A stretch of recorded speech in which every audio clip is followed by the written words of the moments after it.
పెళ్ళికి ముందు daily calls, long chats, attention, gifts, what not.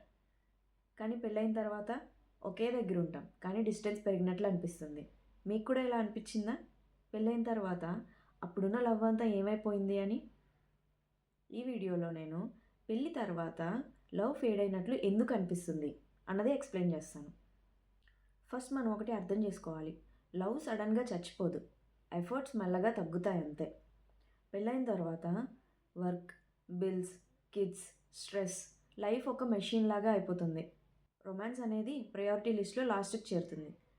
Expect చేస్తాం కానీ ఎక్స్ప్రెస్ చెయ్యం, డిసప్పాయింట్ అవుతాం. పెళ్ళికి ముందు చిన్న చిన్న విషయాలకు కూడా స్మైల్, హగ్స్, అప్రిషియేషన్ అన్నీ ఉంటాయి. కానీ పెళ్ళైన తర్వాత అదొక డ్యూటీ లాగా, రొటీన్ లాగా అయిపోతుంది. వాల్యూ తగ్గిపోతుంది. పెళ్ళికి ముందు ప్రతి చిన్న విషయం షేర్ చేసుకుంటాం. పెళ్ళికి తర్వాత సైలెన్స్, ఇగో, ఆర్గ్యుమెంట్స్, మాట్లాడకపోతే డిస్టెన్స్ పెరిగిపోతుంది.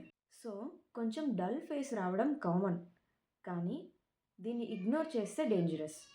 ప్లాంట్స్కి ఎలా అయితే వాటర్ అవసరమో లేకపోతే డ్రై అయిపోతాయో, లవ్కి కూడా ఎఫర్ట్స్ అవసరం, లేకపోతే డ్రై అయిపోతుంది. Love is like A living thing. Everyday దానికి కేర్ కావాలి. So how to manage this phase? ప్రతి ఒక్కరికి ప్రైమరీ లవ్ లాంగ్వేజ్ అనేది ఉంటుంది. ఫస్ట్ నువ్వు నీ పార్ట్నర్ ప్రైమరీ లవ్ లాంగ్వేజ్ ఏంటి అన్నది కనిపెట్టాలి.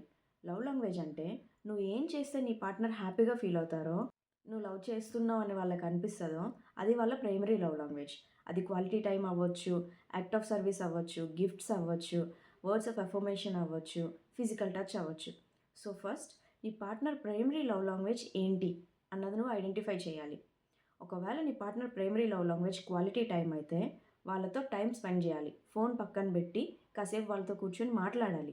వాళ్ళ primary love language act of service అయితే వాళ్ళు ఏదైనా పనిలో ఉన్నప్పుడు నువ్వు హెల్ప్ చేయాలి. వాళ్ళ రెస్పాన్సిబిలిటీస్ అడగకుండానే షేర్ చేసుకోవాలి.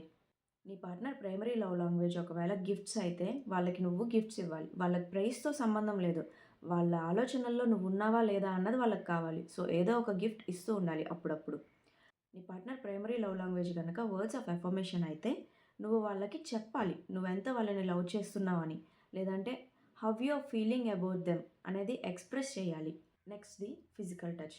ఈ టైప్ వాళ్ళకి holding hands, hug, small touch కూడా చాలా సేఫ్టీగా అనిపిస్తుంది. వాళ్ళకి ఒక చిన్న హగ్ కూడా ఎమోషనల్ మెడిసిన్ లాగా వర్క్ అవుతుంది.